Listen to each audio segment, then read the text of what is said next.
kasi may nga punte. Ang number one na pauta na kayo, unsa ang mga main expenses sa pagdagan o operate sa imong negosyo? Kapital. Ang pauta na kay unsa nimo pagdesisyon kung pila or unsa kadaghan ng na inventory o product pagitong matag semana or taga bulan? Ginalista. Lista jud o may kuan. Ani donon. Ngana ano? Ang katulong pangutan na unsay pamaagi or basihan sa selling price o presyo sa produkto?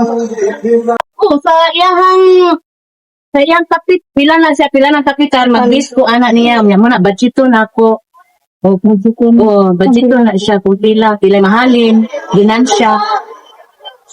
Ang ikaw pa siya, unsay pamaagi sa pag-track nimo sa expenses o sa profit sa imong ginansya po te? Budgeto gud maayo. Nya. Ano Na dapat makaginansya po. Ihapon ang product gikan sa kapital, expenses. Nya ang mabilin ato, una to ay basihan sa ginansya ug sa muna kapital. Sa ikalimang mga pangutan natin, unsay mga aktibidad ang pinakadaghan o ginakonsyong na gasto? Para nang taas na ang gasolina. Siyempre, magtaas na po ang palitonon ang akong kapital. Magtaas na po, magsaka na po ako ang presyo o po ang tinda. Ang ikaanang nga pangutan natin, sa panahon sa krisis, nakasulay o nakasinati baka lugi or kawadon tungod sa mga expire or nawala. Kanang maka-turn ba ako kanang walay halinter, kanang kung lugi kasi mong Ako na lang ikuan siya, para lang mingaw. Una na siya ibalik sa kapital. Bali, sell na lang na akong maayo. Dili lang siya mabaking basa balay. Ibalik lang sa parang kapital niya, 5. Nagbigyan akong city. Akong kahinay man, pagkahapon na ako may salin, ang 5. Ano lang, kutras naman. Saka nang malabay lang ko ang kapitalan, bayak ni. sige sa kapito kay unsay pamaagi kung ang presyo mo taas sa imong kumprada o supplier. Mataas ang presyo? O taasan ako na ko ang kuhan, akong presyo sa akong baligya. Kaya mahal naman siya pagkumpra. Nag-estimate pag baka tayo sa expected profit matag adlaw o Kapit lang na ko, pilay mahulot, maning adlawan ni. Ilang yun sobra-sobrahan kay kabalo basi dinay say magpuso. Sige tayo, magsagod na kung pangutan natin kanay. Ang pinakaon natin about sa kaning mga main na expenses sa pagpadagan aning negosyo parehas anang sa mga fixed nga expenses o kaning variable na mga expenses ang kaning Wala, tayo matimo kung muna ilang pagpatakaran. Kung taas, okay na gyapon. Ba't tayo mahimo? Diba?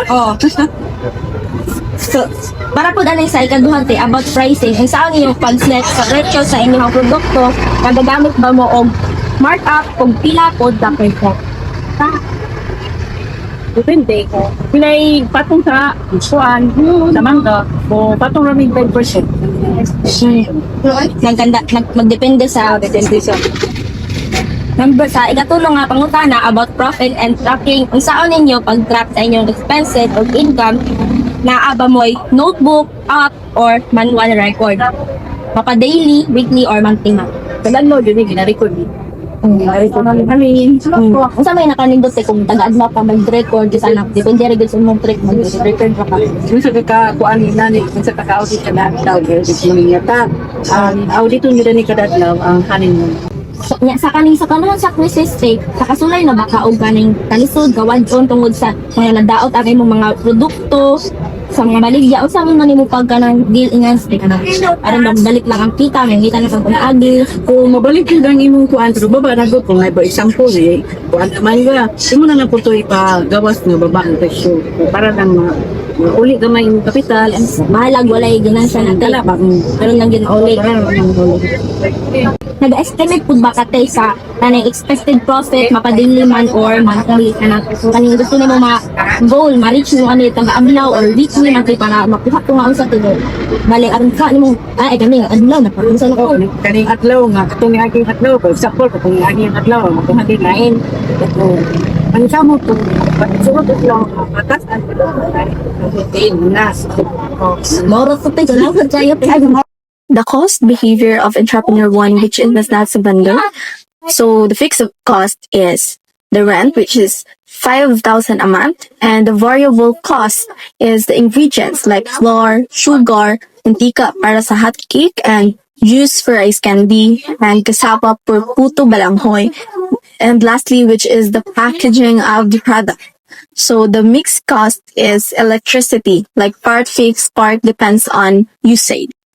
The cost behavior of entrepreneur 2, which is the fruits vendor, fixed cost for rent, same like po siya sa entrepreneur 1, 5,000 a month. The variable cost of fruits may vary like mango and banana, and seasonal fruits, and pag-maintain sa products para fresh gihapon siya if ibaligya nimo siya, and the packaging of the product like cellophane.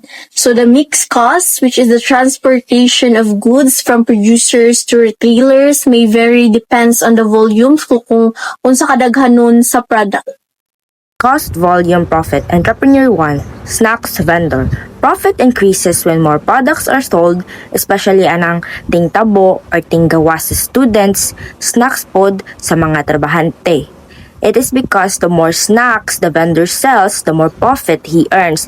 If many students and workers are around, like during breaks or busy hours, sales increases. So, high volume equals to higher profit.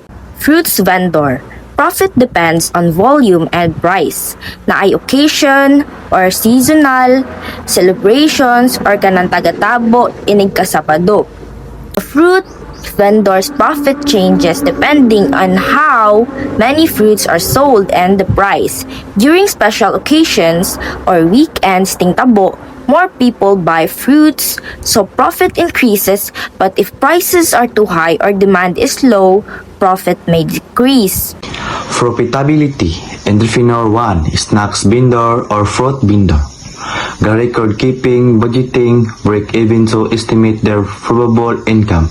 Example, aron ma-estimate nila ilahang profit. Gina-record aron mabalaan kung nabalik nakuha ba ang target na sales nila or nabalik na ba ang kapital o makaginansya na ba.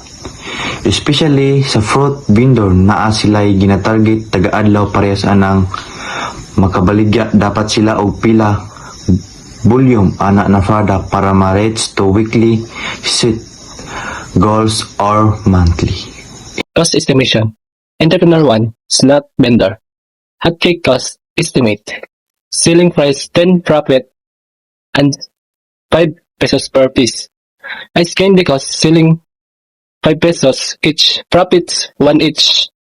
Balanghoy cost selling price 5 each. Profit 2 each. Entrepreneur 2, fruits vendor. Mango by 80 kg sell 120 kg. Profit 40 per kilo. Banana by 50 sell and 80 pesos. Profit 30 pesos. Apple orange lower profit due to higher cost. Activity-based costing, in short ABC. Entrepreneur 1, snacks vendor. Activity 1, cooking hotcakes, cost of gas and ingredients. Activity 2, packing, selling, plastic, time, and labor. And simple explanation, in ABC, the vendor identifies each activity and its cost. Cooking uses gas and ingredients, while selling needs plastic and effort. This helps the vendor see where money is spent and control costs better. The entrepreneur 2, which is fruits vendor. Activity 1, buying, transporting fruits, fuel, and time. Activity 2, displaying, selling, stall, setup, and labor. In simple explanation, the fruit vendor spends money in different steps like buying fruits and transporting them, then arranging and selling. By knowing the cost of each activity, the vendor can manage expenses and improve profit. Good day everyone. Good day ma'am.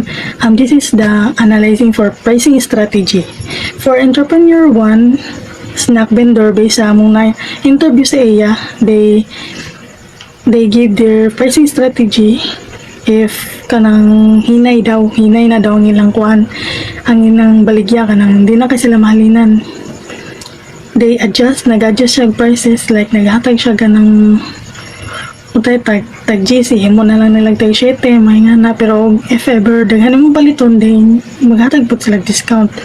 Then depende pud na siya if mahal ang materials, so mahal pud ilang baligya, pero mahal ang baligya din pabalik na lang pud sa ilang ginansya. For the entrepreneur 2 sa fruit vendor,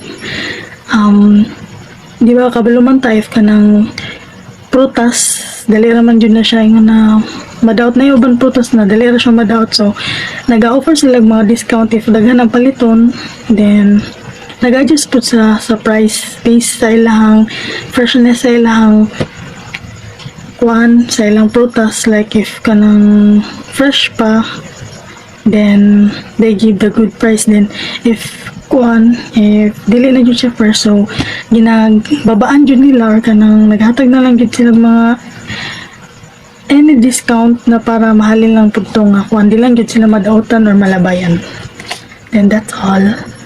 Thank you.